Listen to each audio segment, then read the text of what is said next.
नीट सांगणारा, लाज वाटण्यास कसलेही कारण नसलेला, देवाच्या पसंतीस उतरलेला कामकरी असा. स्वतःला सादर करण्यात होईल तितके कर. अनितीच्या रिकाम्या वटवटीपासून दूर राहा. अशा वटवटी करणारे अभक्तीत अधिक सरसावतील आणि त्यांचे शिक्षण काळपुळीसारखे चरेल. त्यांच्यापैकी हुमनाय व फिलेत हे आहेत. ते सत्याविषयी चुकले आहेत. पुनरुत्थान होऊन गेले आहे असे ते म्हणतात आणि कित्येकांच्या विश्वासाचा नाश करतात. तथापि देवाने घातलेला स्थिर पाया टिकून राहतो. त्यावर हा शिक्का मारलेला आहे. प्रभू आपले जे आहेत त्यांना ओळखतो आणि जो कोणी प्रभूचे नाव घेतो त्याने अनितीपासून दूर राहावे. मोठ्या घरात केवळ सोन्याची व रुपयाची पात्रे असतात असे नाही, तर लाकडाची व मातीची असतात. त्यापैकी कित्येकांचा उपयोग मान्यतेच्या कार्यासाठी होतो, तर काहींच्या हलक्या कार्यासाठी होतो. म्हणून जर कोणी त्यापासून दूर राहून स्वतःला शुद्ध करील, तर तो पवित्र केलेले स्वामीला उपयोगी पडणारे प्रत्येक चांगल्या कामास तयार केलेले असे मानाचे पात्र होईल. तरुणपणाच्या वासनेपासून दूर पळ आणि शुद्ध मनाने प्रभूचा धावा करणाऱ्याबरोबर नीतिमत्व, विश्वास, प्रीती, शांती यांच्या पाठीस लाग. मूर्खपणाच्या व अज्ञानाच्या वादविषयापासून दूर राहा, कारण त्यापासून भांडणे उत्पन्न होतात हे तुला ठाऊक आहे. प्रभूच्या दासाने भांडू नये, तर त्याने सर्वाबरोबर सौम्य, शिकवण्यात निपुण, सहनशील, विरोध करणाऱ्यांना सौम्यतेने शिक्षण देणारा असे असावे. कदाचित देव त्यांना सत्याचे ज्ञान होण्यासाठी पश्चाताप बुद्धी देईल आणि सैतानाने त्यांना धरून ठेवल्यानंतर ते त्याच्या पाशातून सुटून देवाच्या इच्छेस वश होण्याकरता शुद्धीवर येतील. देवाच्या वचनाकडे लक्ष लावत असताना योहानकृत शुभवर्तमानाची जी परीक्षा आहे ती 15 तारखेला म्हणजे 15 तारखेच्या शनिवारी होईल. आता 8 तारखेचा शनिवार आहे, त्याच्यानंतर 15 तारखेचा म्हणजे जवळजवळ 10-12 दिवसमध्ये आहे. 12-13 दिवस आहे. आज 2 तारीख आहे. 15 तारखेच्या शनिवारी संध्याकाळी चर्चमध्ये परीक्षा होईल. याची सर्वांनी नोंद घ्यावी. आजच्या संदेशाकडे जात असताना आजच्या संदेशाचं शीर्षक आहे तिमोथेचे दुसरे पत्र, याचा 2रा अध्याय आणि 15व्या वचनामध्ये संत पाऊल शेवटच्या भागात म्हणतो, देवाच्या पसंतीस उतरलेला कामकरी. आजच्या संदेशाचं असणारं शीर्षक आहे देवाच्या पसंतीस उतरलेला कामकरी. प्रिय बंधू आणि भगिनींनो, ज्यावेळेस आम्ही कामकरी म्हणतो त्यावेळेस कळत नकळत जगामध्ये किंवा ख्रिस्ती जगामध्ये एक संकल्पना सहजगतीने समोर येते आणि ती आहे केवळ देवाच्या द्राक्षमळ्यामध्ये सेवा करत असणारे पाळक, सुवार्थिक, मिशनरी, बायबल वुमन, बायबल कॉलेजचे प्रोफेसर ज्यांनी आपलं समर्पण देवासाठी फुल टाईम मिनिस्ट्रीसाठी दिलेलं आहे, हे जे सेवा करत आहेत ते म्हणजे देवाच्या असणाऱ्या देवाचे कामकरी आहेत. परंतु पवित्र शास्त्र त्या पलीकडे जाऊन कामकरीची असणारी संकल्पना मांडतं. वास्तविक पाहता जगामध्ये ही दुफळी निर्माण का झाली याकडे सुरुवातीला पाहणं गरजेचं आहे. ग्रीक साम्राज्याने जगामध्ये 2 गोष्टीमध्ये मूलभूतः फारकत केली आणि ते एक आहे की ज्याला म्हटलेलं आहे धार्मिक आणि दुसऱ्याला म्हटलेलं आहे सामाजिक. धार्मिक आणि सामाजिक अशा 2 गोष्टी विभागण्याचं काम ग्रीकांनी केलं. जे देवासंगती असणाऱ्या निगडीत गोष्टी या ठिकाणी आहेत आणि त्या ठिकाणी काम करत आहेत ते धार्मिक, आणि मग देवाच्या शिवाय बाहेर ज्या ठिकाणी आहेत त्याला म्हटलं गेलं सामाजिक. परंतु बायबल या पद्धतीने शिकवताना आम्हाला दिसत नाही, कारण की पवित्र शास्त्रामध्ये उत्पत्तीच्या पुस्तकापासून शेवटपर्यंत जरी आम्ही आलो तरी आम्हाला पाहायला भेटतं जे जे काम मनुष्य करत आहे त्या त्या कामासाठी देव त्याच्यासाठी त्याला प्रतिफळ देणार आहे. आणि त्याविषयी संत पाऊल इफिस्कारास पत्राच्या असणाऱ्या 6व्या अध्यायाच्या 5 ते 7 वचनामध्ये अत्यंत स्पष्टपणे म्हणत असताना म्हणतो की तुम्ही ज्या वेळेस काम करत आहात दासांनो, जेव्हा तुम्ही आपल्या मालकाचं काम करत आहात त्यावेळेस ते तुम्ही प्रभूचं काम करत आहात, या पद्धतीने काम करा. 5, 6 आणि 7 वचनामध्ये संत पाऊल याविषयी लिहितो की धार्मिक आणि सामाजिक किंवा भौतिक असं काही नाही, तर आम्ही ख्रिस्ताचे विश्वासणारे आहोत, देवाची लेकरं आहोत. आणि देवाची लेकरं असल्यामुळं आम्ही जे काही आमच्याकडं देवाने सुपूर्त केलेलं आहे, मग देवाच्या मंदिरामध्ये किंवा देवाच्या द्राक्षमळ्यामध्ये असणारी सरळ सरळ सेवा किंवा देवाच्या द्राक्षमळ्याच्या बाहेर असणारी सेवा, ह्या दोन्ही देवाच्या समक्षतेमध्ये सारख्याच आहेत. आणि देव त्या अनुषंगाने आमच्याकडे पाहतो आणि देव आम्हाला त्या दृष्टिकोनातून काम करी म्हणतो. कारण की देवाने आम्हाला दिलेलं काम किंवा सेवा ही देवाच्या दृष्टिकोनातून ही महत्त्वपूर्ण आहे. आणि म्हणून आज आम्ही ज्या विषयाकडे लक्ष लावत आहोत, हा विषय आहे देवाला पटलेला कामगिरी. मग मी मंडळीमध्ये मंडळीचा सेवक म्हणून, ख्रिस्ताचा सेवक म्हणून या ठिकाणी सेवा करत आहे. ती सेवा असेल, कोणीतरी नर्स असेल, कोणीतरी डॉक्टर असेल, कोणीतरी इंजिनियर असेल, कोणी शिक्षक असेल, कोणी पिऊन असेल, कोणी काय असेल, कोणी काय असेल. आमच्या प्रत्येकाचं असणारं काम हे आम्ही कसं करायला पाहिजे की ज्यातून देवाचं गौरव व्हायला पाहिजे, या अनुषंगाने आम्ही देवाच्या वचनाकडे लक्ष लावणार आहोत. आणि आम्ही आमचं काम करत असताना आमच्या कामाच्याद्वारे देवाचं गौरव होणं आणि देवाला पसंतीस मी उतरलेला देवाचा कामकरी होणं नितांत गरजेचं आहे. कारण की जगामध्ये मनुष्य आणि इतर पशुपक्षी यांच्यामध्ये फरक आहे. इतर पशुपक्षी जे आहेत हे काम करत राहतात कारण की त्यांच्या पाठीवर ओझं ठेवले म्हणून त्यांनी करायचं आहे. मनुष्य ज्यावेळेस ते करतो त्यावेळेस मनुष्याला देवाने ज्ञान, बुद्धी, चातुर्य आणि आत्म्याने संपन्न केलेलं आहे. आणि म्हणून माणसाने ज्यावेळेस काम करायचं आहे ते करत असताना त्याने देवाला समोर ठेवून काम करणं गरजेचं आहे. की ज्यावेळेस ते करत असताना मग आम्ही देवाचं गौरव करतो. या ठिकाणी संत पाऊल तिमोथेला लिहित असणाऱ्या पत्रामध्ये कळत नकळत ह्या असणाऱ्या 3 पत्र म्हणजे तिमोथेचे पहिले पत्र, तिमोथेचे दुसरे पत्र आणि तिताला पत्र, ह्या 3 पत्राकडे आम्ही आल्यानंतर सहजगतीने मंडळी ह्या पत्रांना पाळकीय पत्र म्हणून संबोधते. परंतु ज्यावेळेस आम्ही त्यांना पाळकीय पत्र म्हणतो त्यावेळेस खरंच ती पाळकीय पत्र आहेत का याकडे पाहणं गरजेचं आहे. संत पाऊलाने 13 पत्र लिहिले. 13 पत्राच्या संत पाऊलाच्या प्रत्येक पत्राचा असणारा वेगळ्या शीर्षकाखाली आपण 13 पत्र आणू शकतो. त्यापैकी ही 3 पत्र जी आहेत ही पाळकीय पत्र आहेत. संत पाऊलाने आपल्या शेवटच्या काळामध्ये लिहिलेली ही 3 पत्र आहेत. ही 3 पत्र त्यांनी 2 विश्वासू सेवकांना लिहिली आहेत. किंबहुना तिमोथी हा संत पाऊलाच्या फार जवळचा आहे. तिमोथेचं पहिलं पत्र आणि दुसरं पत्र ह्या दोन्ही पत्रामध्ये ज्या वेळेस संत पाऊल तिमोथेला लिहित आहे त्यावेळेस त्याच्यामध्ये अतिशय वैयक्तिक स्पर्श आहे. तो अनेक वेळेस म्हणतो, हे तिमोथी तू माझा विश्वासातलं लेकरू आहेस. तो म्हणतो तुझी आजी, तुझी आई, याविषयी तो सतत बोलत राहतो. तिमोथेला लिहिलेलं पत्र याच्यामध्ये पर्सनल टच संत पाऊल द्यायला विसरत नाही. कारण की तिमोथी आणि संत पाऊल फार जवळ होते. परंतु ज्यावेळेस तो तिताला लिहित असताना त्यावेळेस असा पर्सनल टच आम्हाला त्या ठिकाणी दिसत नाही.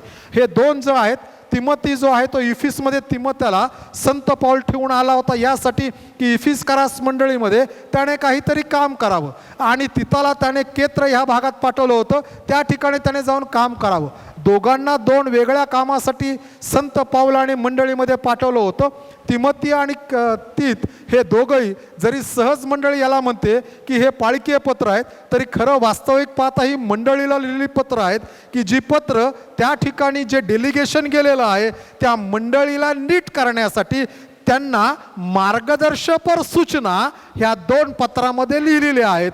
वास्तविक पाहता ह्या पत्रामध्ये लिहिलेल्या गोष्टी केवळ पालक वर्गांसाठी आणि सुवार्थिक आणि मिशनऱ्यांसाठी उपयोगाच्या नाहीत, तर संपूर्ण मंडळीसाठी उपयोगाच्या आहेत. कारण की ज्या वेळेस संत पाऊल लिहित आहे त्यावेळेस संत पाऊलाचा ही दोन्ही पत्र म्हणजे तिताचं पत्र आणि तिमोथेचं पत्र लिहित असताना संत पाऊलाचा फोकस हे आहे की मंडळी नीट व्हावी, मंडळीतल्या गोष्टींची घडी नीट बसावी, मंडळी ज्या ठिकाणी आहे त्या ठिकाणी मंडळीची साक्ष चांगली असावी, त्या मंडळीने देवाचं गौरव करावं, हा संत पाऊलाचा असणारा सर्वोदोपरे सर्वश्रेष्ठ मनोदय ह्या पत्रातून आम्हाला सिद्धीस जाताना दिसतो. म्हणून संत पाऊल ज्यावेळेस शेवटचे दिवस मोजत आहे त्या शेवटच्या दिवसात संत पाऊलाने 13 पत्र लिहिली, त्यापैकी शेवटची 3 पत्र संत पाऊलाने लिहिलेली आहेत. आणि म्हणून ज्यावेळेस आम्ही संत पाऊलाकडे येतो, संत पाऊलाकडे आल्यानंतर संत पाऊला सांगती शेवटपर्यंत डॉक्टर लूक होता, पण डॉक्टर लुकाने प्रेषितांची कृत्य 28व्या अध्यायात संपवलं, ज्या ठिकाणी लिहिलेलं आहे की संत पाऊल हा रोम शहरामध्ये एका भाड्याच्या घरामध्ये राहत होता. संत पाऊल रोम शहरामध्ये एका भाड्याच्या घरामध्ये राहत होता. अनेक वेळेस माणसांना अप्रूप असतं, माझं स्वतःचं घर आहे, माझी जमीन आहे, माझा जुमला आहे, माझ्याकडे एवढं सोनं आहे, माझ्याकडे एवढं असं आहे, माझ्याकडे तेवढं तसं आहे, आणि ते मिळवण्यासाठी मनुष्य कष्ट करतो. ज्या माणसाने त्यावेळेस आद्य ख्रिस्ती मंडळीच्या वेळेस पूर्ण आशिया मायनरमध्ये देवाचं वचन सांगितलं, एकही गाव असं सोडलं नाही की ज्या ठिकाणी सुवार्ता पोहोचली नाही. अशा ह्या संत पावलाला शेवटच्या दिवसांमध्ये भाड्याच्या घरात राहावं लागलं. भाड्याच्या घरात राहणं चुकीची संकल्पना नाही. आमचं स्वतःचं घर आहे म्हणून दुसरे भाड्याच्या घरात राहतात, म्हणून त्यांना हीन दिन आम्हाला लेखता येत नाही. आणि जर आम्ही हीन दिन लेखत असू तर मग संत पावलाला तर आम्हाला काय म्हणावं लागेल. आणि हा संत पाऊल भाड्याच्या घरात राहिला आणि शास्त्रपाठ तिथंच संपतो. त्याच्यानंतर संत पावलाची सुटका झाली. मागे एकदा मी सांगताना सांगितलं होतं की लुकाने शुभवर्तमान आणि प्रेषितांची कृत्य यासाठी थियाफिल महाराजाला लिहिलं की थियाफिलाने काहीतरी प्रयत्न करून संत पावलाची सहकार्य करून मदत करून संत पावलाला सोडवावं. आणि संत पाऊल पहिल्या असणाऱ्या त्याच्या शिक्षेतून सोडवला गेला. त्यानंतर संत पावला संगती पुन्हा एकदा असणाऱ्या तिकडच्या माणसाने अगस्तसने त्या संगती असणारा मतभेद केला किंवा त्याचा घात केला, त्याला पुन्हा तुरुंगात टाकलं. आणि त्यावेळेस तुरुंगामध्ये असताना पुढचा वृत्तांत आम्हाला वाचायला भेटत नाही. आणि असा संत पाऊल आता लुकाला म्हणतो, लुका लिहू नकोस, कारण की देवाचा आत्मा मला स्पष्टपणे सांगत आहे आता की तुझी सुटका पुन्हा तुरुंगातून होणार नाही, या ठिकाणीच तुला मरायचं आहे, आणि म्हणून तू पुन्हा लिहू नकोस. आणि संत पाऊल लुकाला सांगतो. आणि लूक पुढं प्रेषितांच्या कृत्याचे अध्याय लिहित नाही, परंतु संत पाऊल त्या असणाऱ्या 2 शहराविषयी, एक क्रेत्र आणि दुसरं असणारे इफिस शहर, याविषयी फार जागरूक आहे. आणि संत पाऊलाने या ठिकाणी 2 माणसं पाठवलेले आहेत. तिमोथेला पाठवलं इफिस शहरामध्ये किंवा ठेवून आला इफिस शहरामध्ये, आणि तिताला पाठवलं केत्र शहरामध्ये. 2 मंडळ्या नीट हव्यात ही संत पावलाची इच्छा आहे. 2 मंडळामध्ये असणारे दोघांकडचे प्रश्न निराळे आहेत. ते तिमोथेचा जो प्रश्न आहे इफिस शहरामध्ये तो आहे, या ठिकाणची लिडरशिपच खराब आहे. थोडक्यात संत पाऊल म्हणतो तिमोथेया लिडरशिप बदल आणि नवीन लिडरशिप यायला हवी. आणि तिताला लिहित असताना म्हणतो, तिता तुझ्याकडं लिडरशिप चांगली आहे पण सभासद वाईट व्हायला लागलेत, त्यांना नीट कर. दोघांना सांगत असताना 2 निराळ्या गोष्टी आहे. संत पाऊल ज्यावेळेस तिमोथेयाला सांगतो त्यावेळेस तो फार त्याला समजून सांगतो, त्याला प्रेरणा देतो, त्याला प्रोत्साहन देतो. आणि म्हणून संत पाऊल त्याला म्हणतो, आपल्याला भित्रेपणाचा नव्हे तर सामर्थ्याचा आत्मा दिलेला आहे. तसा तीत नाही. तिताला गोष्ट समजली की तीत सर्वतोपरी देवाच्या सामर्थ्याने बेधडक गोष्टी करणार आहे मंडळीमध्ये. त्यामुळं त्याला सारखं प्रोत्साहन द्यावं लागत नाही, पण तिमोथेयाला त्याला सारखं प्रोत्साहन द्यावं लागतं, आठवण करून द्यावी लागते. तुझ्यावर ज्यावेळेस हात ठेवला होता त्यावेळेस हात ठेवण्याच्या वेळेस तुला जे संदेशाचं दान प्राप्त झालेलं आहे, प्रिय बंधू भगिनींनो, संदेशाचं दान आहे. शास्त्र सांगतं संदेशाचं दान आहे. संदेश म्हणजे केवळ प्रिपरेशन नव्हे. John R.W. स्टॉट नावाचे देवाचे सेवक हे त्यांच्या पुस्तकामध्ये, पुस्तकाचं नाव आहे आय बिलीव्ह इन प्रीचिंग. त्या पुस्तकात लिहित असताना ते असं म्हणतात, प्रीचिंगमध्ये 20% इन्स्पिरेशन आणि 80% प्रिपरेशन आहे, तरी ते देवाचं वचन आहे. आम्हाला शास्त्र शिकवतं की ज्यावेळेस एजरा संदेष्टा इस्रायल लोकांच्या समोर उभा राहिला, ज्यावेळेस ते 70 वर्षाच्या बाबेलच्या पारतंत्र्यातून परत आले, थांबल्यानंतर त्याला नियमशास्त्राचा ग्रंथ एका बाजूला पडलेला दिसला आणि त्यावेळेस एक व्यासपीठ तयार करायला त्याच्यावरती एजरा संदेष्टा उभा राहिला आणि एजरा संदेष्टाने नियमशास्त्र वाचायला सुरुवात केली. सगळी मंडळी उभा राहून देवाचं वचन ऐकत होती आणि त्या दिवशी देवाच्या आत्म्याने केवळ देवाचं वचन वाचल्यामुळं काम केलं. त्या ठिकाणी संदेश दिला गेला नाही. शास्त्र आम्हाला शिकवतं संदेश मनुष्याच्या इच्छेने कधी झाला नाही, तर देवाच्या आत्म्याने प्रेरित झालेल्या मनुष्याने तो दिलेला आहे. पेत्राच्या पहिल्या पत्रामध्ये वचन आहे. 2 तिमोथी 3:16 मध्ये शास्त्र आम्हाला शिकवतं प्रत्येक ईश्वरप्रिय शास्त्रलेख सद्बोध, सुधारणूक, नीती शिक्षण, दोष दाखवणे यासाठी दिला आहे, यासाठी की प्रत्येक देवाचा सेवक चांगल्या कामासाठी सज्ज व्हावा. आणि या ठिकाणी संत पाऊल तिमोथेयाला म्हणतो, तिमोथेया तुझ्या डोक्यावर हात ठेवल्यानंतर तुला जे संदेशाचं दान मिळालंय त्याच्यामध्ये तू घडून जा, त्याचा अभ्यास कर, म्हणजे तू ज्यावेळेस संदेश देशील त्यावेळेस तू तुझ्या स्वतःचं आणि तुझ्या ऐकणाऱ्यांचंही तारण साधशील. तिमोथेयाची जबाबदारी फार कठीण होती. लिडरशिप बिघडलेली होती. लिडरशिप नीट करायची, नाहीतर ती बदलून दुसरी आणायची फार कठीण आहे. एखाद्या मंडळीमध्ये एखाद्या पालकाला पाठवलं की जो त्या चर्चचा नाही आहे, डेलिगेशन म्हणून त्या ठिकाणी आलं आणि तो म्हणतो तू बरोबर नाही, तू बरोबर नाही, तुझ्यात ते आहे, तुझ्यात ते आहे, तुझ्यात ते आहे, त्यामुळे तुम्ही हे काढा. तिमोथेच्या पत्रामध्ये अनेक वेळेस मंडळीचे ज्या वेळेस इलेक्शन असतं त्यावेळेस अनेक वेळेस तिमोथेच्या पत्रामधून मी मंडळीच्या असणाऱ्या याजक मंडळ किंवा मंडळीचं वडील मंडळ कसं असं याविषयी बोलतो. त्या ठिकाणी मुळात जी संकल्पना आहे ती क्वालिटी नाही, ते कॅरेक्टर आहे. देवाच्या मंडळीचं पुढारी पण करणाऱ्या लोकांचं कॅरेक्टर कसं असावं याविषयी त्या ठिकाणी लिहिलेली नोंद आहे.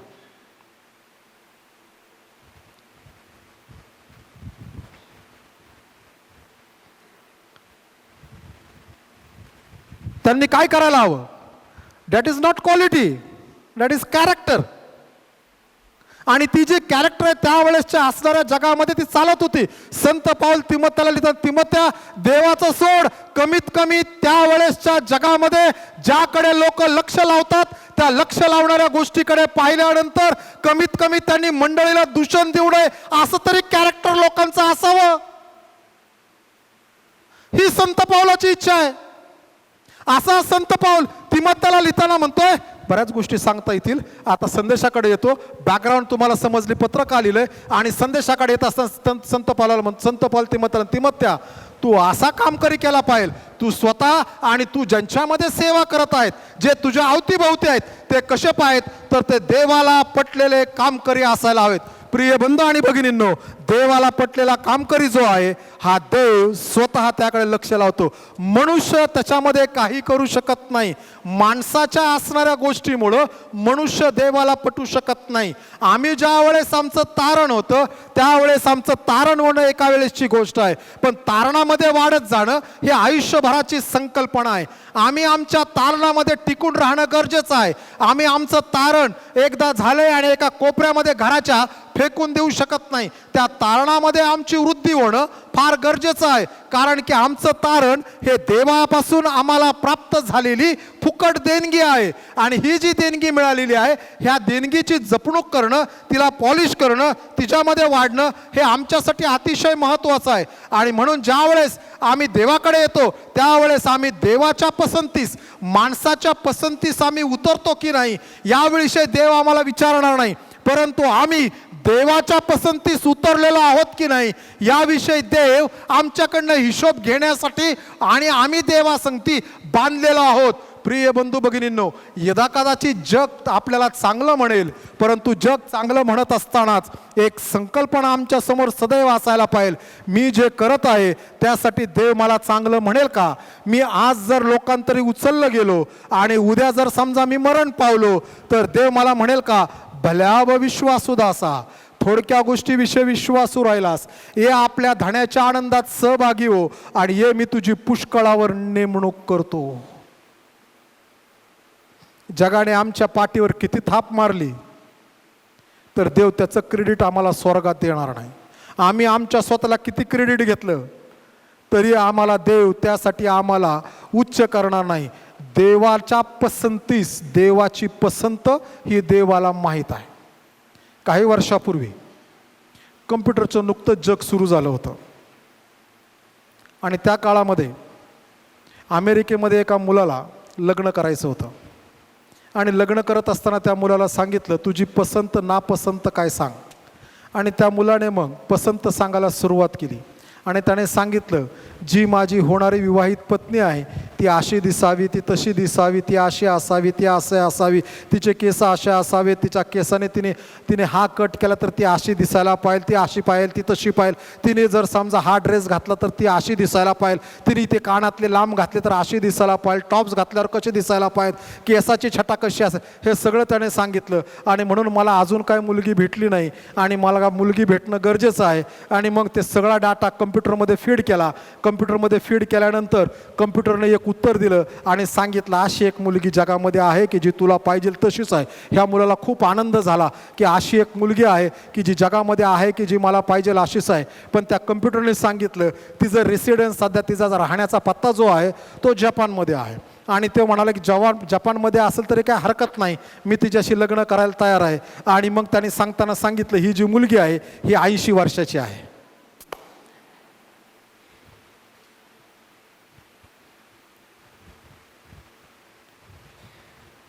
त्या मुलाने वय काय सांगितलं नव्हतं. म्हणून मुलांनो,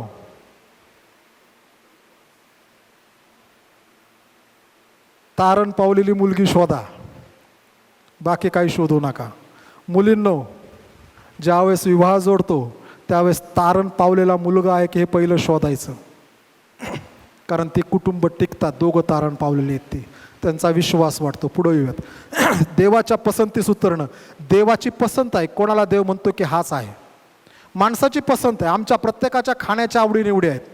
आम्ही काय खायचं आणि काय खायचं आणि आम्ही ठरवतो. खात असताना आम्हाला कशा प्रकारचं जेवण लागतं हे आम्हाला ठरवतं. मी तुमच्यावरती प्रेशर टाकू शकत नाही, तुम्ही माझ्यावर प्रेशर टाकू शकत नाही की हेच खा आणि असंच खा आणि अमगच खा. आम्ही प्रत्येकजण आपल्या सोयीने खाऊ पिऊ शकतो, परंतु आमची पसंत आहे की आम्ही काय करायचं, आम्ही काय वस्त्र अंगावर प्रावरणं घ्यायची आणि काय घ्यायची ना याविषयी आम्ही प्रत्येकजण आहोत. फक्त पुलपिटला येताना जीन्स पॅन्ट नसावी आणि पंजाबी ड्रेस नसावी ही माझी इच्छा असते. आणि मंडळी आजपर्यंत पाळत आहे, त्यासाठी मंडळीचा आणि कार्यकारी मंडळीचा आत्तापर्यंत 19 वर्षामध्ये जेवढे येऊन गेले त्या सर्वांचा मी आभारी आहे. बरं, आम्ही काय घालायचं काय घालायचं नाही हे आमचा सोय. आपल्या देशामध्ये आम्ही काय बोलायचं म्हणून माणसं बरंच काय बोलतात. गेल्या आपण असणाऱ्या 1.5-2 महिन्यामध्ये आम्ही रोज कोणाचं ना कोणाचं भाषण ऐकायचो, जे तोंडातील लोक ते बोलत होते एकमेकांविषयी, आणि हे माहीत आहे. परंतु देवाकडं देवाची पसंत आहे की देव कोणाला म्हणतो हा माझ्या पसंतीस उतरलेला आहे. आणि त्याविषयी संत पाऊल या पत्रामध्ये पुढं आल्यानंतर तो लिहित असताना, कारण की देवाकडं देवाच्या पसंतीचा नमुना आहे, देवाच्या पसंतीचा पॅटर्न आहे की देव म्हणतो ह्याच्या चौकटीत जर बसला तर ते माझ्या योग्यतेचं आहे, तर ते माझ्या दृष्टिकोनाचं आहे, तर ते माझ्यासाठी सारखं आहे. आणि त्याविषयी लिहित असताना संत पौल पुढे असं म्हणतो की सर्वात पहिली महत्त्वाची गोष्ट, देवाच्या पसंतीस उतरलेला जो माणूस, 16व्या वचनाचा पहिला भाग, अनीतीच्या रिकाम्या वटवटीपासून दूर राहा. देवाच्या पसंतीस उतरलेला माणूस हा अनीतीची रिकामी वटवटीपासून दूर राहणारा माणूस आहे. या ठिकाणी बरेच शब्द देवाच्या आत्म्याने संत पावलाला तिमोथेला लिहायला लावले आणि त्यातला शब्द आहे अनीतीची रिकामी वटवट. आता ह्याच्यामध्ये 3, अनीती, रिकामी, वटवट. आता वटवट म्हणजे काय? व्यर्थ बडबड, तिचा काय अर्थ नाही. कटकट कटकट कटकट कटकट टक टक टक टक टक टक टक टक बडबड बडबड बडबड बडबड चालूच आहे तोंड आपलं. प्रिय बंधू भगिनींनो, प्रत्येक वटवटीचा निघालेला शब्द ह्याचा आम्हाला देवाला हिशोब द्यायचा आहे. आता ही फक्त वटवट नाही, इथं काय लिहिलंय? रिकामी वटवट. रिकामी म्हणजे काय? जिच्यापासून काहीही लाभ होत नाही. बघा, काय लोकांना उगाचच बोलायची सवय असते, उगाचच बोलत राहतात. अशी रिकामी वटवट जिच्यापासून ना स्वतःला लाभ होत ना ऐकणाऱ्याला लाभ होत. विरुद्ध अर्थी ज्यावेळेस शब्दयुद्ध होतं, ज्यावेळेस वाद होतात, त्यावेळेस ऐकणाऱ्याचा विश्वास ह्याचं खच्चीकरण होऊ शकतं. हे शास्त्र आम्हाला ह्याच अध्यायात सांगतं. शब्दयुद्ध करू नको, कारण ते उन्नतीसाठी उपयोगाचं होत नाही. आता त्यात 3रा शब्द आहे अनीतीची वटवट. अनीती म्हणजे काय? की ज्या वटवटीमध्ये मनुष्य बोलत असताना सर्वतोपरी अनीती आहे. निंदा, फेवरेट विषय निंदा. परवा दिवशी राठोड सरांच्या घरी प्रार्थना असताना मी म्हणालो है ना, त्यावेळेस ते आरोहण स्तोत्र गात असताना देवाच्या मंदिराकडे वर जायचे आणि देवाच्या मंदिराकडे वर जात असताना ते देवाचं स्तोत्र गात वर जात होते. मी म्हणालो, म्हणून ज्या वेळेस आम्ही देवाच्या मंदिराकडे येतो, देवाच्या मंदिरात बसतो, सुवार्तेच्या कामाला जातो, एखाद्या धार्मिक कामासाठी किंवा देवाच्या मंडळीच्या कामासाठी जातो, मग मीटिंगसाठी जात असेल तरी आम्ही स्तोत्र गात प्रार्थना करत जायला पाहिजे.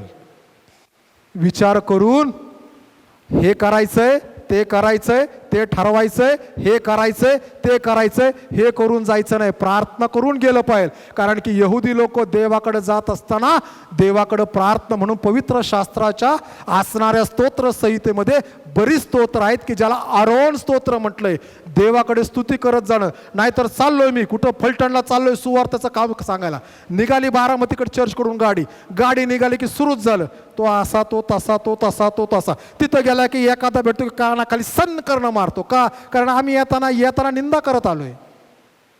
त्या ठिकाणचं काम कसं आशीर्वादच होईल? नाही होणार. एखादा आमच्याशी वाद घालतो ना, आपण म्हणतो खूप छळ झाला आज फलटण मध्ये, असं झालं. तिथं उदाहरणार्थ फलटणचं नाव घेतलं जेव्हा, घाबरू नको, जात जा बाबा तिथं आपला. हा है ना, इथं असं झालं, तिथं तसं झालं, तिथं हे झालं, तिथं ते झालं. आपण खूप म्हणतो चूक आमची आहे. आम्ही जात असताना देवाची प्रार्थना आणि आराधना करत गेलो नाही. आम्ही जात असताना रिकामी वटवट करत गेलो. असू देत, रिकामी वटवट करत गेलो. आम्ही जात असताना ज्यावेळेस गेलो त्यावेळेस आम्ही अनितीच्या गोष्टी करत गेलो.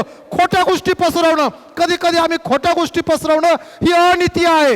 अनितीचा एक भाग आहे खोट्या गोष्टी करणं. कारण शास्त्र हिशोब देणं गरजेचं आहे. त्याविरुद्ध शास्त्र आम्हाला संत पॉल दुसरीकडे लिहिताना असं म्हणतो, तुम्ही ज्यावेळेस भेटता त्यावेळेस एकमेकांत स्तोत्रे, गीते, आध्यात्मिक प्रबंध म्हणून दाखवा, यासाठी की एकमेकांची उन्नती व्हावी. आम्ही दुसऱ्याच्या उन्नतीसाठी बोलायला शिकायला पाहिजे. माणसाचं चांगलं झाल्यानंतर आनंद करणाऱ्याबरोबर आनंद केला पाहिजे, दुःख करणाऱ्याबरोबर दुःख केलं पाहिजे.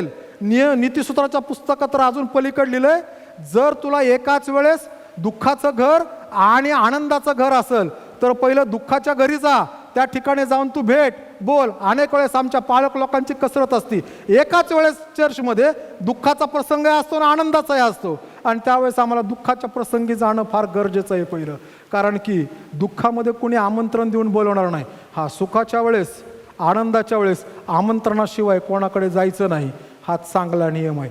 यदा कदाचित मला कुणी आमंत्रण दिलं नाही आणि मी गेलो, पण माझ्यापेक्षा श्रेष्ठ मनुष्य तिथे येणार असेल तर माझी लायकी आहे. म्हणून शास्त्र म्हणतं ज्यावेळेस तू एखाद्या ठिकाणी जातो, खाली बैस, डायरेक्ट वर जाऊन बसू नकोस.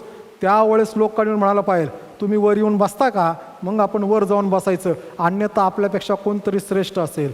अनितीची वटवटीपासून दूर राहायला पाहिजे. मोजक्या शब्दात विषय मांडायला शिकायला पाहिजे. मोजक्या शब्दात विषय कोण मांडू शकतं माहिती आहे का? ज्याच्याकडं ज्ञान आहे. मोजक्या शब्दामध्ये आमचे विषय आम्ही मांडायला शिकायला पाहिजे. दुसरी गोष्ट,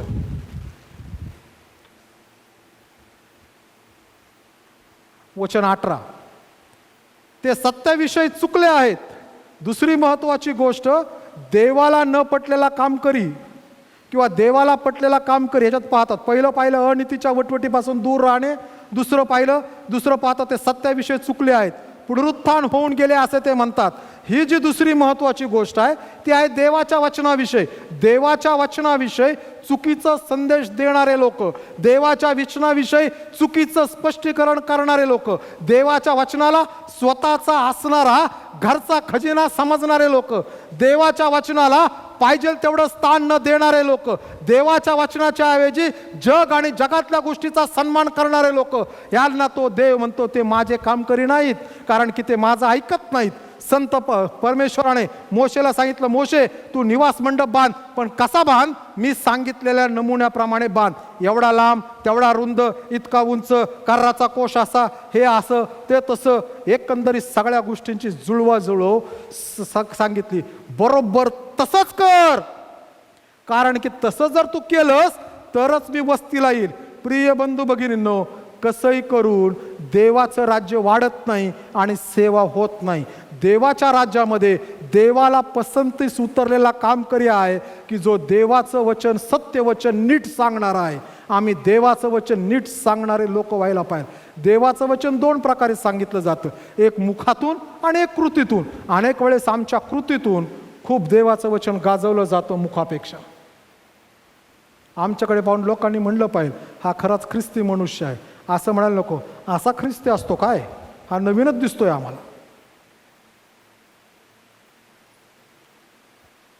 सत्याचे वचन त्यावेळेस ह्या असणाऱ्या दोन्ही मंडळांमध्ये म्हणजे क्रेतची मंडळी आणि इफिस्कारास मंडळी, ह्या दोन्ही मंडळीमध्ये त्यावेळेस हे असणारे पाखिंड मतांचा शिरकाव होत होता. आतमध्ये ते येण्याचा प्रयत्न करत होता आणि ते आतमध्ये आले. कारण की आम्हाला ते कुठं समजतं, इफिस्कारास पत्राला जे पत्र प्रेषितांच्या कृत्यामध्ये पुनरुत्थित ख्रिस्त लिहायला होतो, तो म्हणतो तुझ्यामध्ये अशा अशा प्रकारचे लोक आलेत, तू पहिली प्रीती सोडलीस. इफिस्कारास मंडळीला तू जे विसरलास ते हे आहे. ज्या वेळेस मनुष्य देवाचं वचन विसरू लागतो, ज्या वेळेस मनुष्य देवाच्या सत्यवचनापासून पाठ फिरवतो, पाखंडी मतांना गोंजारू लागतो, ज्या वेळेस देवाच्या वचनापेक्षा जग आणि जगातल्या गोष्टी ज्याला त्याला जास्त प्रिय वाटू लागतात, त्यावेळेस त्या हसणाऱ्या व्यक्तीची आणि मंडळीची पहिली प्रीती ख्रिस्तावरची कमी होऊ लागते. सत्यापासून बहकणं, कळत न कळत मंडळी सत्यापासून बहकते. मी आलो फार वर्षापूर्वी, 19 वर्षापूर्वी, फार वर्ष म्हणजे तरी काही लोक राजेश मला म्हणतात तुम्ही नवीन आहे ना.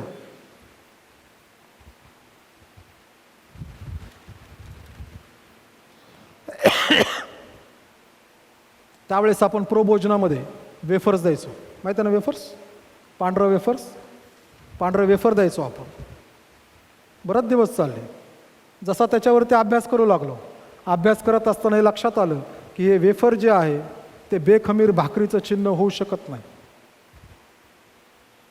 मग आणखीन खूप अभ्यास केला. हे वेफर आले कसे? टीम लिहा यांचं पुस्तक आहे प्रगटीकरण, त्या पुस्तकात त्यांनी लिहिलेलं आहे की कशा प्रकारे मंडळीमध्ये, कॅथलिक मंडळीमध्ये वेफर आले आणि ह्या वेफरमुळं गोष्टी कशा बदलल्या.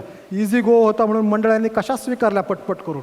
परंतु मग अभ्यास केला, त्याच्यावरती मनन केलं, प्रार्थना केली, देवाकडनं कृपा मागितली आणि मग नाही, आपल्या मंडळीमध्ये इथून पुढं आपण वेफर वापरणार नाही, तर आपण काय वापरणार आहोत, तर भाकर वापरणार आहोत, चपाती वापरणार आहोत. ही चपाती कशी असते की जिच्यात तेल नाही, बेखमीर भाकरीच्या गोष्टी काय, तिच्यात तेल नाही, तिला तेल लावता येत नाही, ती कोरडी असावी, अशी बेखमीर भाकर आहे. मागच्या वेळेस मी 1-2दा इस्रायलमधून आलेली भाकर दिलेली होती, बेखमीर भाकर आहे ना, ती भाकर आहे.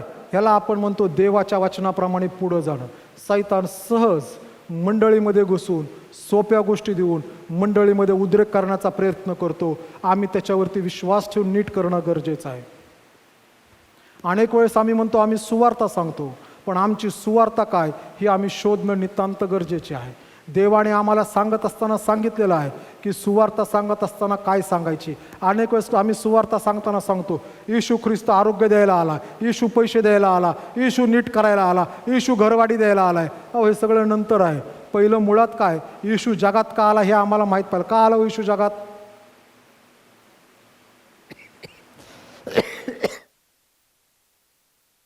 का आला? लुक्र शुभवर्तमान 19 अध्याय वचन 10, मनुष्याचा पुत्र हरवलेले शोधावयास व तारावयास जगात आला. दुसरं वचन, येशू ख्रिस्त जगामध्ये यासाठी आला की देवाने त्याला आमच्यासाठी पाप असं केलं. देवाने त्याला आमच्यासाठी कफल्लक केलं का? देवाने त्याला आमच्यासाठी रोगी केलं का? नाही. देवाने त्याला आमच्यासाठी पाप असं केलं यासाठी की आम्हाला आमच्या पापांची क्षमा मिळावी. सुवार्ता ही आहे माणसांना पुनरुत्थित ख्रिस्त, जो माझ्यासाठी वधस्तंभावर मरण पावला, ज्याला पुरण्यात आलं, तिसऱ्या दिवशी देवाने ज्याला उठवलं, ज्याने दर्शन दिलं, ही सुवार्ता आहे. आणि म्हणून संत पाऊल गलातिकरास मंडळी लिहिताना असं म्हणतो, हिच्यापेक्षा निराळी सुवार्ता जर कोणी येऊन सांगितली तर तो शापभ्रष्ट असो.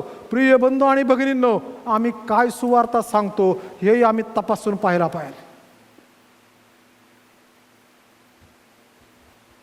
आमची सुवार्ता लोकांना वधस्तंभ दाखवणारी असावी. आम्ही ज्यावेळेस देवा प्रार्थना करतो त्यावेळेस आमची प्रार्थना कशी आहे, तिच्यामध्ये असत्य घुसलंय काय? अनेक वेळेस प्रार्थना करत असताना आम्ही कोणाकडे प्रार्थना करतो? कोणाला करतो प्रार्थना मावशी? देवाकडे. सर्वसमर्थ देवाला प्रार्थना सादर करतो. पण आम्ही ज्यावेळेस प्रार्थना ऐकतो त्यावेळेस कधी कधी असं वाटतं ही प्रार्थना देवाला सादर होण्यापेक्षा ही प्रार्थना जे बसलेत त्यांना माझं ज्ञान दाखवण्यासाठी इन्फॉर्मेटिव्ह प्रेयर केली जाते. देवाला माहिती आहे ना, सगळं माहिती आहे ना. हो, योग्य शब्दात प्रार्थना मांडायला शिकायला पाहिजे. कारण की प्रभू येशू ख्रिस्ताने डोंगरावरील प्रवचनात सांगितलं, प्रार्थना काय आहे, ते तुझं आणि गुप्तदर्शी पित्याचं नातं आहे. तुम्ही बंद खोलीत जाता प्रार्थना करता. ज्या माणसाचं बंद खोलीत प्रार्थनेचं प्रार्थनामय वैयक्तिक जीवन आहे, तोच मध्यस्थीची प्रार्थना चार चौघात करू शकतो. पण जो चार चौघात प्रार्थना करतो आणि ज्याचं वैयक्तिक मध्यस्थीचं जीवन नाही, त्याची प्रार्थना ही ढोंग्याची प्रार्थना आहे. कारण त्याविषयी प्रभू येशू ख्रिस्त म्हणतो, पुरुषांना मोठ्या मोठ्या चार चौघात प्रार्थना करणं आवडतं. आमची प्रार्थना ही आहे, आम्ही प्रार्थना करतो आणि प्रार्थनेवरती विश्वास ठेवतो. म्हणून आम्ही प्रार्थना करत असताना आम्ही देवाला प्रार्थना सादर करतो. देवाला आमचे साधे शब्द, अलंकारिक शब्द सगळे समजतात. आम्ही प्रार्थना केल्यानंतर कुणी आम्हाला असं म्हणू नये आमच्या प्रार्थनेवरून की हा फार धार्मिक आहे. प्रार्थनेचा आणि धार्मिकतेचा काडी मात्र संबंध नाही. प्रार्थना माझं आणि देवाचं वैयक्तिक नातं आहे. ही म्हणक माहिती आहे ना, आईसबर्ग समुद्रामध्ये किती दिसतो? वरती 1 अष्टमांश दिसतो, खाली 7 अष्टमांश आहे. आम्हाला तुम्ही लोकांनी शिकवलं 1/4 दिसतो. आता बराच अभ्यास झाल्यानंतर 1 अष्टमांश आला, 7 अष्टमांश खाली, 7 अष्टमांश खाली. आमचं प्रार्थनामय जीवन 7 अष्टमांश आधी असायला पाहिजे, मग तो वरचा 1 अष्टमांश आम्हाला पब्लिक प्रेयरसाठी आहे.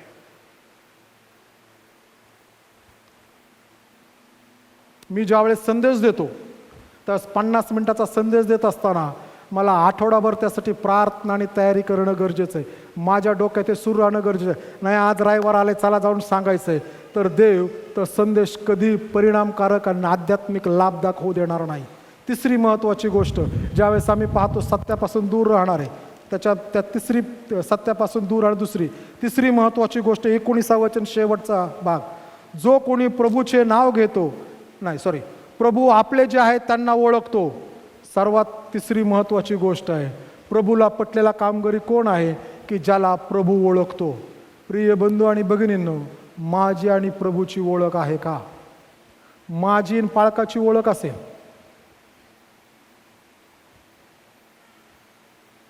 संत पाऊल अनेक वेळेस स्वतःला म्हणतो मी प्रेषित आहे. नंतर प्रेषित हे नाव सोडून संत पाऊल म्हणतो मी सेवक आहे. नंतर संत पाऊल म्हणतो की मी सर्वात कनिष्ठ आहे. संत पाऊल जसा जसा पत्राच्या पुढे जातो ना, तसा तसा संत पाऊल जो आहे, तो संत पाऊल हा जो आहे, हा स्वतःला त्या प्रेषित पदापासून तो खाली आणत तो सेवक करत जातो. पवित्र शास्त्रामध्ये अनेक जण प्रेषित आहेत, 12 प्रेषित येशूंनी निवडलेले आहेत. काही सेवक आहेत, काही शिष्य आहेत. पवित्र शास्त्रामध्ये एकमेव माणूस असा आहे की ज्याला सेवक पद आणि प्रेषित पण मिळालेलं होतं. असा माणूस कोण?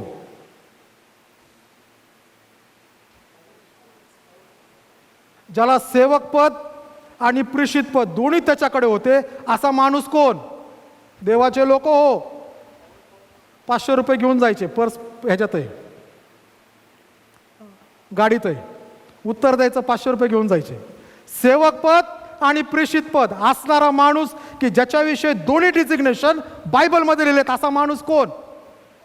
पाऊल? नाही. दुसरा बोला. हा, पेत्र? नाही. कोण? तिमोथी? नाही. अहो, तुमच्या विचारात येणार नाही. माझे 500 रुपये तुमच्या सगळ्यांनी वाचवले आणि त्याचं नाव यहूदा इस्करियोत. प्रेषितांची कृत्य 2 अध्यायात लिहिलंय, ज्याला सेवक पद आणि प्रेषित पद प्राप्त होतं त्याने ते नाकारलं. आमची किंमत आमच्या पदांवरती नाही, देव आम्हाला ओळखतात त्याच्यावरती आहे. मला देव तिथं गेल्यानंतर पास्टर म्हणून ओळखणार नाही, आब्राम म्हणूनच ओळखेल. कारण की जे काय आमचा सन्मान तिथं होईल, तो सन्मान आमच्या डोक्यावर ठेवण्यासाठी नाही. म्हणून मगाशी चर्च सुरू होत असताना मी प्रकटीकरणाचं पुस्तक 4 अध्याय वाचलं की ज्या ठिकाणी लिहिलंय 24 वडिलांनी आपले मुकुट काढले आणि ते देवाला समर्पित केले. आम्हाला जर तिथं गेल्यानंतर मी नेहमी म्हणतो, न कोमेजणारा हार मला भेटणार आहे, पण तो माझा गौरव आणि अभिमान नाही. तो मला गेल्यानंतर पुन्हा सर्व समर्थ देवाला तो समर्पित करायचा आहे, कारण की ते त्याच्यामुळं मला मिळालेलं आहे. प्रिय बंधू भगिनींनो, देव मला ओळखतो का, ही माझी सर्वात चांगली ओळख आहे. जग मला ओळखतं की नाही माहीत नाही. येशूने एक दाखला सांगितला, श्रीमंत मनुष्य आणि दरिद्री लाजार. त्या दरिद्री लाजाराला देव ओळखत होता, श्रीमंताला ओळखत नव्हता. देव मला ओळखतो का ह्याचा अर्थ हा नव्हे की देव श्रीमंतांना ओळखत नाही. देव अनेक श्रीमंतांना ओळखतो. दाविदाला ओळखलं ना, दावीद राजा होता ना, खूप श्रीमंत होता. आब्रामाला ओळखलं ना, आब्रामाला ओळखतो की नाही देव. आब्रामा एवढा दशांश कुणी दिला नाही हो. आब्रामाने जो दशांश दिला तो त्यावेळेस आब्रामाने देत असताना मल्कीसदेक याने त्याला द्राक्षरस आणि भाकर दिली, आणि त्यानंतर मल्कीसदेकाने त्याला आशीर्वाद दिला, आणि मग मल्कीसदेकाला त्याने त्या युद्धातून लुटून आणलेल्या लुटीचा दशमांश दिला. किती असेल? पुष्कळ असेल हो. जगामध्ये पुष्कळ श्रीमंत लोक आहेत की जे देवाच्या जवळ आहेत. त्यामुळे हा जो नियम अनेक वेळेस लोक लावतात, नाही फक्त गरीब लोक स्वर्गात असतील, अजिबात नाही. आम्हाला देवाने दिलेली श्रीमंती आहे ती कशावरून ओळखायची? देव धनसंपदा देतो आणि त्याच्या संगती दुःख देत नाही. प्रिय बंधू आणि भगिनींनो, आम्ही ज्यावेळेस पाहतो त्यावेळेस हे आहे की देव मला ओळखतो का, देवादी मला ओळखलंय का, मला देवाविषयी पुष्कळ माहीत असेल, मला देवाच्या खूप गोष्टी माहीत असेल, मी देवाला खूप ओळखत असेल, मला देवाची माहिती असेल, पण जर माझं आणि देवाचं वैयक्तिक नातं नसेल तर त्याचा काही लाभ नाही. सुगी संपली, हंगाम आटपला, पण आमचं तारण झालं नाही, ह्याचा काही उपयोग होणार नाही. देवाला पटलेला कामकरी हा आहे की ज्याला देव पर्सनली ओळखतो, आणि देव म्हणतो चल इकडं वर ये. प्रकटीकरणाच्या पुस्तकामध्ये संत योहानाला म्हणतो, योहाना चल इकडं वर ये, आणि योहान वर जातो. परमेश्वराने हाक मारताना हाक मारली, चल ये माझ्या मागं, आणि दोघं भाऊ निघाले, पेत्र आणि आंद्रे येशूच्या मागं. त्याच्यानंतर योहान आणि त्याचा भाऊ याकोब हे दोघं येशूच्या मागं निघाले. येशूने नाव मारून मारून बोलवले, हाक मारून मारून येशूने पाचारण केले. येशू आजही आम्हाला हाक मारत आहे. येशू म्हणतोय की तुम्ही मला ओळखता का? जर ओळखत नसताल तर देवाला ओळखण्याचं एकमेव ठिकाण आहे. प्रभू येशू ख्रिस्ताच्या वधस्तंभाच्या पायथ्याशी गेल्याशिवाय देव आम्हाला ओळखू शकत नाही. माझं आणि देवाचं वैयक्तिक नातं हे मला आणि देवाला घनिष्ठ संबंधामध्ये बांधतं. माझ्यामुळं ना माझ्या पत्नीला, ना माझ्या मुलाला, ना मुलीला देव ओळखेल, ज्याने त्याने आपली ओळख करून घ्यायची. म्हणून योहान कृष्णवर्तमान 1 अध्याय 12 वचनात म्हटले, परंतु जितक्यांनी त्याच्यावर विश्वास ठेवला तितक्यांना त्यांनी देवाची मुलं होण्याचा अधिकार दिला. आणि देवाचा एक सेवक लिहित असताना असं म्हणतो, त्या वाक्याचं स्पष्टीकरण करत असताना, God has a son not a grandson. देवाला मुलं आहेत, देवाला नातवंड नाहीत. माझ्यामुळं दुसरा कोणीही स्वर्गात जाऊ शकत नाही. माझं आणि देवाचं, देव मला वैयक्तिक ओळखतो का? यदा कदाचित चर्चच्या रजिस्टरवरती नाव असेल अब्राहम रत्नाकर श्रीवास्तव, आता माझं काढायचं आणि आपलं टाकायचं, देव चर्चचं रजिस्टर बघायला काही येणार नाही. माझं आणि देवाचं वैयक्तिक नातं आहे का ते बघेल. काही दिवसापूर्वी एकाने मला प्रश्न विचारला आणि तो मला म्हणाला, पाळक साहेब आम्ही चर्च फंड भरतो. मी म्हटलं चर्च फंड फक्त पुरायपुरत आहे. आता तो शांतच झाला, कारण तो मला काय अधिकार दाखवण्याचा प्रयत्न करत होता. म्हणून तू चर्च फंड भरतो, मेल्यानंतर तुला आम्ही पीटीन खड्डा फुकट देऊ बाबा, बाकी काही विचारू नकोस. प्रिय बंधू भगिनींनो, मी देव मला ओळखतो का? मला देवाची माहिती असेल, पण माझं देवाचं वैयक्तिक नातं आहे का? त्याला आपण म्हणतो देवाने ओळखणं. शमूएलाला हाक मारले ना, शमूएला शमूएला. देव मला आज हाक मारू शकतो का माझं नाव घेऊन? 3 महत्त्वपूर्ण गोष्टी सांगतात देवाला पसंती सुद्धा काम करेल. पहिली महत्त्वाची गोष्ट आहे, अनितीच्या वटवटीपासून, रिकाम्या वटवटीपासून दूर राहा. दुसरी महत्त्वाची गोष्ट आहे त्या सत्याविषयी चुकले, सत्याविषयी चुकू नका. बायबल जे सांगतं त्यावरती विश्वास ठेवा.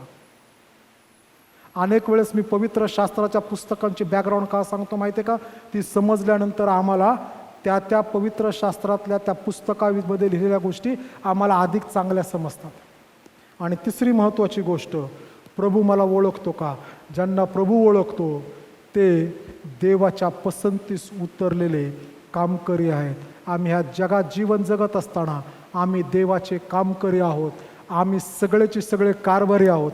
आणि कधीतरी कारभाऱ्याला देवाला हिशोब द्यावा लागेल, कारण की देवाला हिशोब देणं हे नितांत गरजेचं आहे. यावेळेस आपण सर्वजण उभा राहूयात. खरोखर प्रभू आम्ही तुला धन्यवाद देतो, तुझी स्तुती करतो प्रभू, की खरोखर आम्ही तुला ओळखावं यासाठी देखील प्रभू तू आम्हाला सहाय्य हो प्रभू देवा, आणि त्याद्वारे तुझ्या नावाचं गौरव करून घे. आम्हा सर्वांचं जीवन, तू दिलेली सेवा, तू दिलेलं काम हे सर्व करत असताना प्रभू आम्ही तुझ्या पसंतीस उतरलेले काम करावं असा अनुग्रह तो आमच्यावर कर. आणि खरोखर प्रभू तुझं राज्य आमच्याद्वारे वाढायची कृपा कर. प्रभू धन्यवाद देतो की हे वचन सर्वांसाठी आशीर्वादित केलं आणि आमची आध्यात्मिक उन्नती केली. प्रभू आमच्या जीवनामधून तुझ्या राज्यामध्ये 30 पट 60 पट आणि 100 पट असं पीक अशी कृपा कर आणि त्याद्वारे तुझा गौरव करून घे. ज्या मानाने तो आम्हाला समृद्ध केलं त्याच रीतीने प्रभू आम्ही आनंदाने प्रभू हे अर्पण आणि दान दशांश तुझ्या भांडारामध्ये आणलेलं आहे, याचा स्वीकार कर, याच्यावर आपला आशीर्वाद पाठव. आणि प्रभू या दानाचा उपयोग तुझ्या राज्याच्या वाढीसाठी, एक आत्मा अंधारातून प्रकाशात येण्यासाठी आणि खरोखर प्रभू तुझ्या द्राक्ष मळा वृद्धिंगत होण्यासाठी त्याचा उपयोग कर. आणि प्रभू त्याद्वारे तुझं गौरव करून घ्या. प्रभू आम्ही देणारे असावं यासाठी तुझा अनुग्रह आमच्यावर सदैव असू दे प्रभू देवा. ज्या हृदयातून हे अर्पण आलं, ज्या मनामधून आलं, ज्या हातामधून आलं, होय प्रभू त्या हृदयामध्ये अंतःकरणामध्ये त्या मनामध्ये तुझी शांती सदा बसावी अशी कृपा कर. हातामधलेलं प्रत्येक घेतलेलं कार्य प्रभू येशूच्या नावात प्रभू तू सिद्धीसने अशा मी प्रार्थना करतो आणि तुला गौरव देतो प्रभू. प्रभू आया भक्तीमध्ये रममान होत असताना, तुला गौरव देत असताना जो आनंद, जो समाधान, जी शांती, जो आशीर्वाद असतो आम्हाला दिला, तो आम्ही घेऊन पुन्हा एकदा आम्ही आमच्या जीवनामध्ये, आमच्या नगरामध्ये आम्ही जात आहोत. आम्हा सहाय्य हो आणि तुझं गौरव करून घे. त्याचप्रमाणे सन्माननीय पाळकसाहेब पास्टर अब्राहम यांच्यासाठी धन्यवाद देतो आणि प्रभू विशेष प्रार्थना करतो, तुझ्या आरोग्यदायी कृपेने त्यांना संपन्न कर, नवीन शक्ती दे, नवीन आरोग्य दे आणि प्रभू त्यांच्याद्वारे तुझी होणारी सेवा आणि मंडळीची उन्नती हे आशीर्वादित करत तुझ्या नावास गौरव प्राप्त करून घे. सर्व सन्मान, सर्व आदर, सर्व गौरव आम्ही तुला देऊन तारणारा उद्धारक पुरुष ख्रिस्त याच्या गोड आणि प्रिय नावात मागतो म्हणून तुम्ही ऐका. आमीन. हे आमच्या स्वर्गातील बापा, तुझे नाम पवित्र मानले जाव, तुझे राज्य जसे स्वर्गात तसे पृथ्वीवर, ज्या इच्छेप्रमाणे हो. आमची रोजची भाकर आज आम्हाला दे, आणि जसे आमच्या ऋणास ऋण सोडले आहे तसेच तो आमच्या ऋणी आम्हाला सोड, आणि आम्हाला स्पर्शता नकोस तर आम्हाला सदापासून सोडू, कारण की राज्य, सामर्थ्याने गौरव ही सर्व काळ तुझीच आहे. आमीन. आता अखेर निर्माण करता देव बाप, जो आपला मुख प्रकाश आपणावर पाडो, आपणा स्वर्गीय अनंत शांती देव, आपलं जाणेने इथून पुढे सर्व काळ सुरक्षित करो. त्या देवबापाची प्रीती, तारणारा उद्धारक पुरुष ख्रिस्त याची कृपा आणि पवित्र आत्म्याची पवित्र सहभागिता आपणा सर्वांबरोबर, इथं जमलेल्या प्रत्येकाबरोबर, देवाच्या मंडळी समेत, त्याचप्रमाणे तुझे दास पास्टर अब्राहम यांच्या समवेत आता आणि इथून पुढे तुझं दुसरे नोपर्यंत सदा सर्व काळ असो. आमेन.